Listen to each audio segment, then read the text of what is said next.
Cricket के रोचक किस्सों में आज हम बात करेंगे क्रिकेट की ब्रायल क्रीम बॉय से।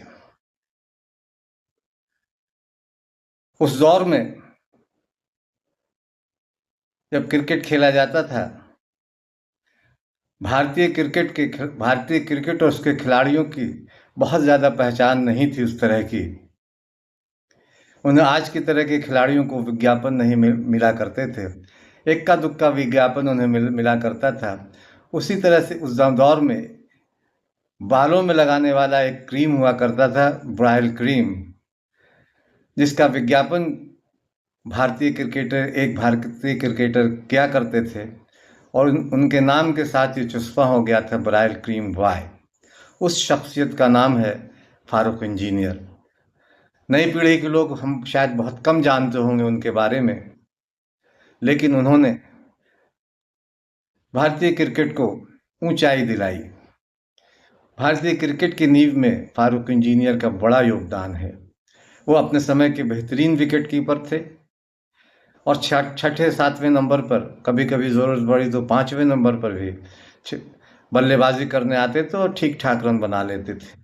आज की तरह के विकेट कीपरों के लिए तरह नहीं, जिन्हें बल्लेबाजी ज़रूरी होती है, बल्लेबाज विकेट कीपर होते थे, वो विकेट कीपर बल्लेबाज थे। लप्पेबाजी, क्योंकि उस दौर में सिर्फ टेस्ट हुआ करते थे। वनडे की शुरुआत हुई थी, कुछ वनडे मैच भी फारूक इंजीनियर ने खेले हैं, लेकिन मूलतः टेस्ट क्रिकेट के वो खिलाड़ी थे और टेस्ट क्रिकेट उस दौर में जिस तरह से खेली जाती थी उसके वो बेहतरीन बल्लेबाज थे। नई पीढ़ी के लोग बहुत कम उनके बारे में जानते होंगे, या बहुत सारे लोग तो जानते भी नहीं होंगे कि फारूक इंजीनियर नाम का कोई विकेट कीपर या कोई भारतीय खिलाड़ी है ने थे भी। और विकेट कीपर थे वो, हालांकि महेंद्र सिंह धोनी हो, ऋषभ पंत हो, और सैयद किरमानी को बहुत सारे लोग जानते होंगे। ऋषभ पंत, महेंद्र सिंह धोनी को तो आज की पीढ़ी के सारे लोग जानते हैं। बीच में नयन मोंगिया भी आए, किरण मोरे भी आए, और भी छोटे रात्रा भी बहुत कम समय के लिए विकेट कीपिंग की।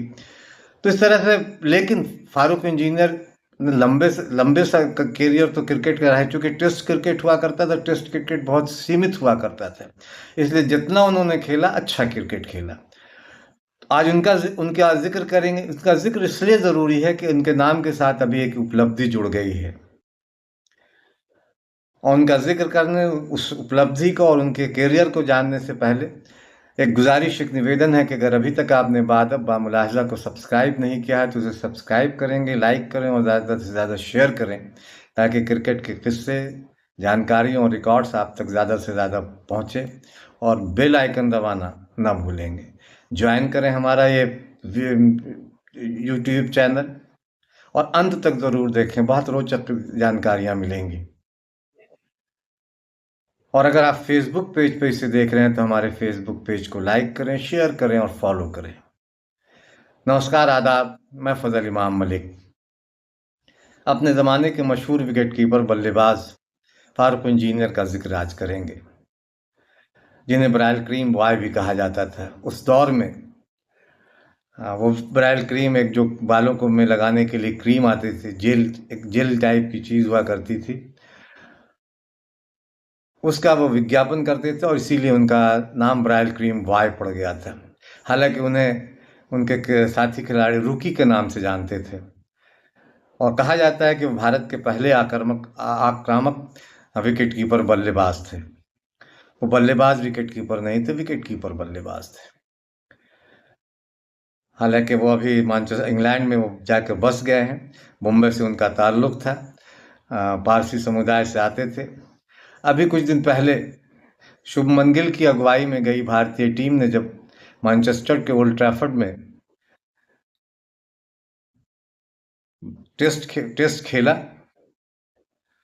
चौथा टेस्ट मैच खेला, तो वहाँ एक उपलब्धि उनके नाम से जुड़ गई। और इस सही मानों में ये सम्मान सिर्फ उन्हें एक सम्मानित किया गया, और ये सम्मान सिर्फ फारूक इंजीनियर का नहीं है, बल्कि भारतीय क्रिकेट का है और भारत के तमाम लोगों का है। फारूक इंजीनियर को सम्मानित किया, वहाँ के जो ओल्ड ट्रैफर्ड में सम्मानित किया गया। एक स्टैंड उनके नाम से रखा गया है, यानी फारूक इंजीनियर स्टैंड उनके नाम से रखा गया है। तो ये एक बड़ी उपलब्धि है। इस जो एक बड़े खिलाड़ी के लिए इससे बड़ी उपलब्धि नहीं, और ये हम तमाम भारतीयों के लिए भी एक बड़ी उपलब्धि है। उन्होंने काउंटी लंकाशायर के लिए काउंटी भी खेला है। एक ज़माने में इंग्लैंड में काउंटी खेलना बड़ा, जिस तरह से आज आईपीएल खेलने को बहुत बड़ी चीज़ समझा जाता है, एक ज़माने में काउंटी क्रिकेट जो क्रिकेटर खेलते थे, देश विदेश के क्रिकेटर, आज की तरह हालांकि उसमें नीलामी नहीं होती थी, अपने अपनी टीमें चुनते थे वो, तो उस ज़माने में काउंटी क्रिकेट खेला जाना बड़ी बात होती थी। तो लंकाशायर के लिए फारूक इंजीनियर ने लंकाशायर काउंटी क्रिकेट क्लब से वो जुड़े रहे। ओल्ड ट्रैफर्ड के इसीलिए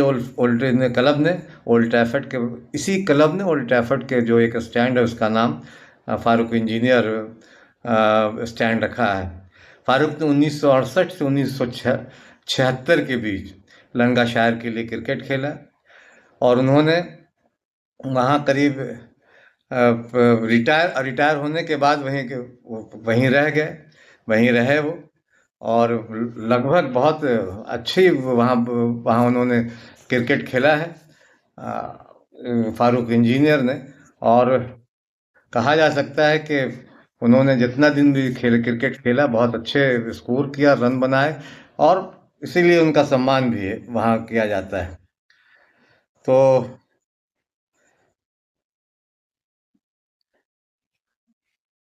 उन्हें अच्छा स्टोरी टेलर भी कहा जाता है। वो बहुत दिलचस्प किस्सा भी उनके साथ है कि वो बहुत दिलचस्पी से क्रिकेट के किस्से बयान करते थे।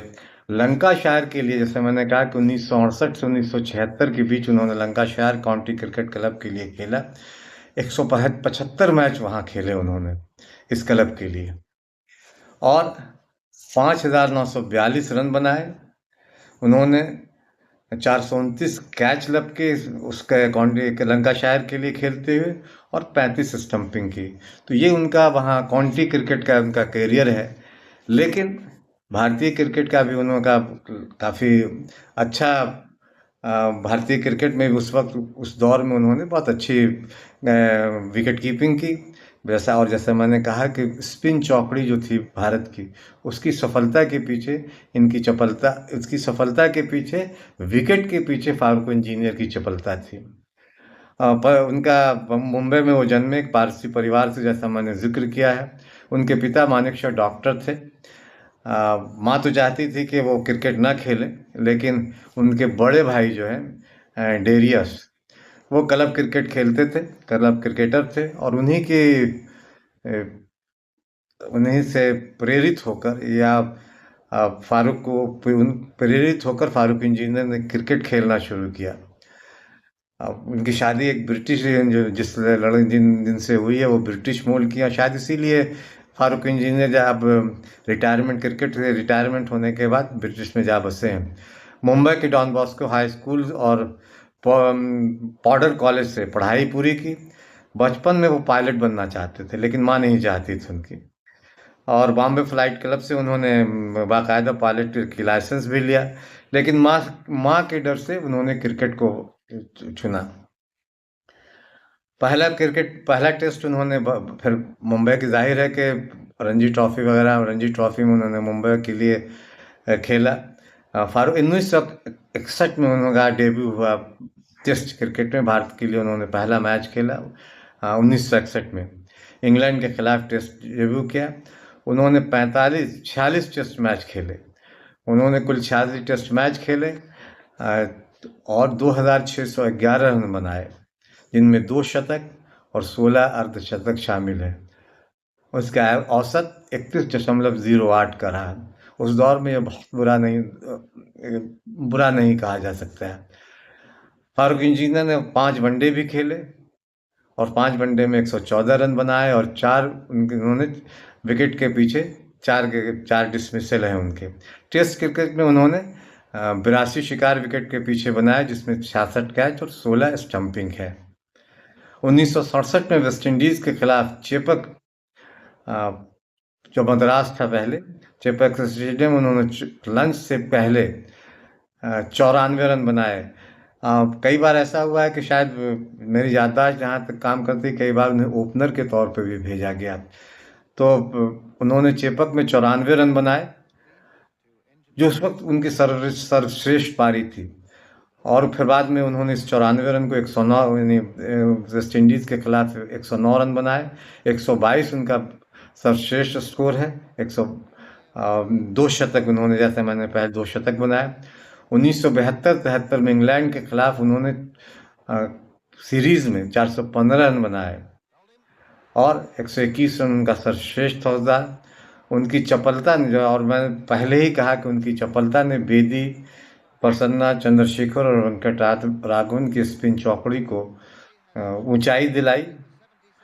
1973 में फारूक इंजीनियर को पद्मश्री के अवार्ड से नवाजा गया और 2024 यानी पिछले साल उन्हें सी के Naidu life time achievement award दिया गया।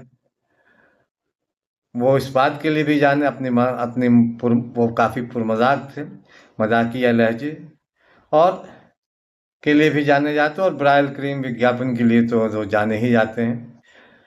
तो फारूक इंजीनियर के बारे में को लेकर आज भी उन्हें लेकर, और आज भी क्रिकेट को लेकर बहुत ज़्यादा जुनून उनको आज भी है। कई बार उन्हें मैदान पे देखा भी गया है। तो क्रिकेट के रोचक किस्सों में आज बस इतना ही। फारूक इंजीनियर को नई पीढ़ी को जानना चाहिए। फारूक इंजीनियर के बारे में उन्होंने भारतीय क्रिकेट को उस दौर में ऊंचाई दिलाई जिस दौर में क्रिकेट बहुत कम खेला जाता था, जहाँ आज की तरह क्रिकेट बहुत नहीं खेला जाता था। तब बहुत कम क्रिकेट होता था और क्रिकेट से ज़्यादा हॉकी की शायद इस वक्त ज़्यादा थी। लेकिन उस वक्त उस दौर में फारूक इंजीनियर जैसे खिलाड़ियों ने क्रिकेट को ऊंचाई दी। क्रिकेट के रोचक किस्सों में आज बस इतना ही।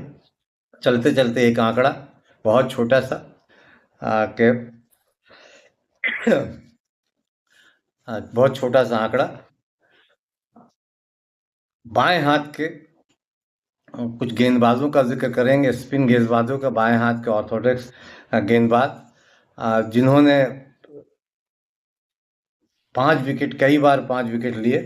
कई बार 5 विकेट में जो लेने वाले बाएं हाथ के ऑर्थोडॉक्स स्पिनर हैं, उसमें चूंकि रविंद्र जडेजा नए नए जुड़े हैं उस क्लब से, जिन्होंने 15 बार किसी टेस्ट की एक पारी में 5 विकेट लिए हैं। और दिलचस्प यह है कि इसमें 6-7 लोग जो हैं उसमें रविंद्र जडेजा भी 15 बार 5 विकेट एक पारी में लेने वाले खिलाड़ी बन गए। हालांकि इस सूची में सबसे पहला नाम श्रीलंका के रंगना हेरात का है, जिन्होंने 170 पारियों में 34 बार ये उपलब्धि हासिल की। यानी किसी एक पारी में 34 बार उन्होंने 5 विकेट हासिल किए। न्यूजीलैंड के डेनियल विटोरी कप्तान भी रहे वो।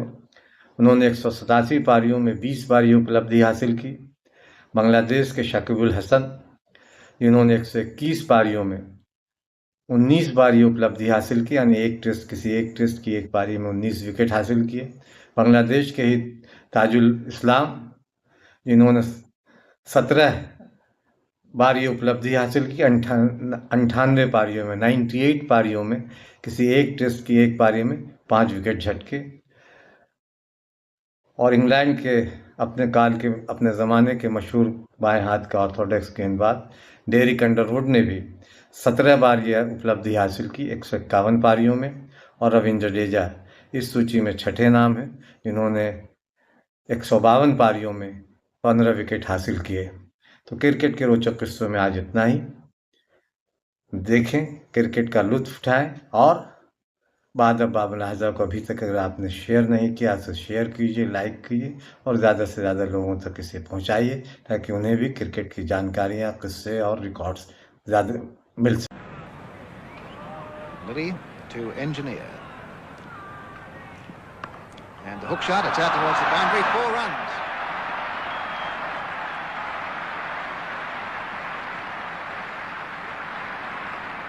Engineer 14, Sabres 75, 5 for 248. Liddy first over with the new ball, bowling to Engineer. Bowled him, clean bowled him. Engineer, bowled Liddy 14, Sabres not out 75, 6 for 248. The new batsman is Interclub, Billy has struck again, 3 for 77. Former Lancashire cricket players Sir Clive Lloyd and Farouk Engineer. Clive, Farouk, this morning, a stand named after you both. How proud a moment was that for you? Yes, I was very proud because, you know, being here plenty, a long time. But it was my field of dreams. It was when at home, we played in 2 yards. You know, you batted in 1 yard and you bowled in the other yard. And it was called Old Trafford. So, and I ended up playing for Old Trafford. So it was great. And I thoroughly enjoyed the years I was here. And they were successful. And for you, Farouk? Well, it's huge honor indeed. You know, and as Clive and I was striding out, we usually used to stride out batting together. But this time, you know, I'm in a wheelchair. But I just told Clive, that, can you believe this is happening? I think it's great of Lancashire County to honor us in this way, you know. And I think, well, I was told that I'm the only Indian to have a stand name outside India. It's Can great. I ask how you ended up being here? Because Clive obviously was following a lot of West Indians that played in the Lancashire Leagues, and Clive indeed went to Haslingden. Originally, How did you end up at, because not many Indians came playing county originally cricket. Gary Sobers and I were invited here, and Gary couldn't agree terms with Lancashire, so he went to Notts. And So you were the cheaper option, were you? No. And no, there used to be a thing called special registration. So I got the special registration, and Clive came a year later. And I'm glad he did, because Lloydie, I never thought I was taller than you.